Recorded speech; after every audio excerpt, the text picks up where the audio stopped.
सोनाझुरी जंगल में टुनीम रहता था। वो बहुत ही गरीब था। रोज रात को जब जंगल में सब सो जाते थे, तब उस जंगल में पास वाली जंगल से चोइताली नाम के एक पंछी टायन निकल आता था। उस पंछी टायन ने रोज एक एक करके बकरी चोरी करती थी और जंगल में जाके बकरी को मार कर खाती थी। ऐसे ही हर रोज एक एक करके बकरी चोरी होती गई। एक दिन टुनीम अपने घर के आंगन में आके देखा कि फिर एक बकरी कम है। तब टुनीम अपनी पत्नी को बुलाया और कहा, देखा टुनी, आज एक बकरा फिर से गायब हो गया। मुझे तो कुछ समझ में नहीं आ रहा ये सब कहाँ से क्या हो रहा है। आखिर में ये सब बकरी जा कहाँ रही है। इसके जवाब में टुनी कहती है, मुझे भी कुछ समझ नहीं आ रही है। क्या जंगल में कोई अजीब पंछी आया है जो रोज बकरी चुरा के ले जा रही है? वो दोनों मन ही मन सोचता रहता है। ऐसे ही कुछ दिन बीत जाते हैं।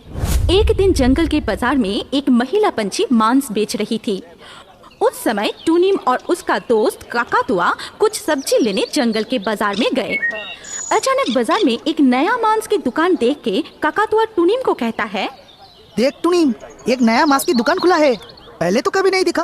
और वो औरत पंछी भी कौन है? इस पंछी को तो पहले नहीं दिखा। इस जंगल में तो एक ही मांस की दुकान है और उस दुकान की मालिक तेरे से ही बकरी खरीद के मांस बेचता है। इसके बाद काकातुआ टुनीम से पूछता है, क्या इस पंछी ने कभी तुमसे बकरी खरीदा था? अरे ना, मैं तो इस पंछी को बिल्कुल पहचान ही नहीं पा रहा हूँ। फिर इस पंछी ने कहाँ से बकरी खरीदी? टुनीम और काकातुआ इस बारे में बात कर रहे थे।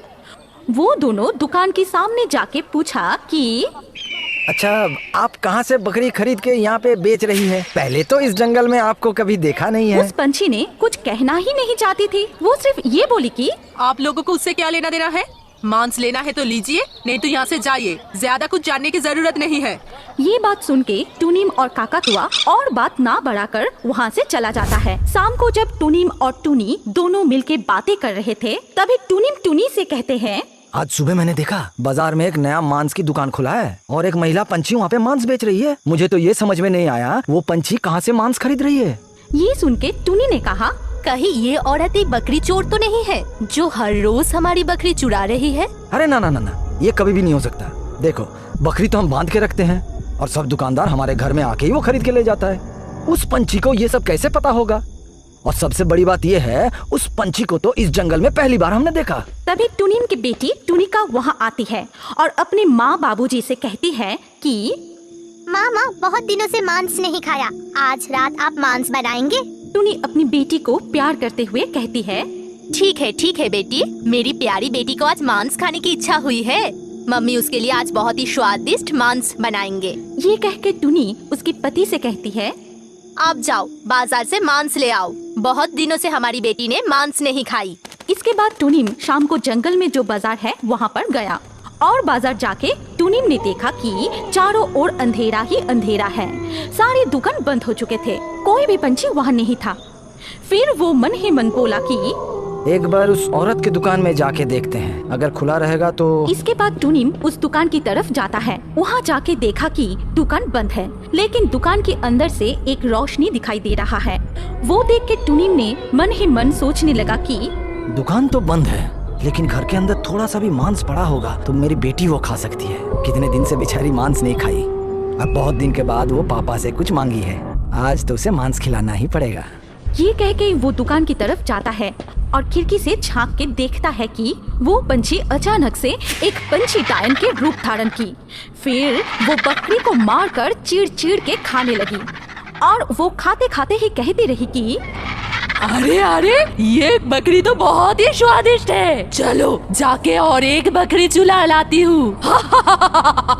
उस बकरी को काट कर आधा खा लूंगी और आधा कल सुबह दुकान पर बेच दूंगी। बहुत मजा आएगा। टुनीम ये सब देखते और सुनते हुए दरवाजा खोल के सीधा अंदर चला गया और पंछी टायन से पूछा कि तुम क्यों मेरे दुकान से बकरी चुरा के लाती हो? क्या चाहती हो तुम? देखो, हम लोग बहुत गरीब पंछी हैं, हमारा इतना नुकसान करके तुम्हें क्या मिल रहा है? ये सुनकर पंछी टायन ने टुनीम से कहता है, तेरी इतनी हिम्मत, तू अंदर आके मुझसे इतना सवाल कर रही है? आज तो तुझे ही मार के खा जाऊंगी। ये बात सुन के टुनिम बहुत डर जाता है और वो पंछी डायन से कहता है, मुझे छोड़ दो, मुझे माफ कर दो, भगवान के लिए मुझे छोड़ दो। लेकिन वो पंछी डायन कोई भी बात सुनने के लिए राजी नहीं थी और वो जब टुनिम को पकड़ने जाती है तभी वहाँ पर टुनी पहुँच जाती है और कहती है, मुझे पहले से ही पता थी ऐसी कुछ होने वाली है। हमारे घर से बकरी चुराने के पीछे इस औरत का हाथ है।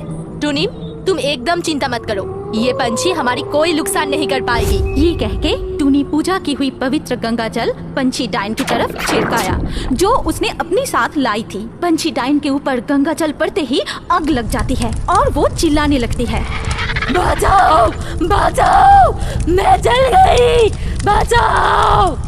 इसके बाद वो पंछी डायन जलकर राख हो गई और हमेशा के लिए अदृश्य हो गई। फिर कुछ दिन बाद टुनिम और टुनी एक मांस की दुकान खोलती है। जंगल के सारे पंछी वहाँ से ही मांस खरीदने लगे। मांस खा के सब बहुत खुश हुए।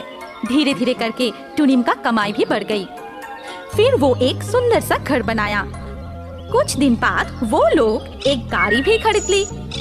उसके बाद सब मिलके खुशी खुशी से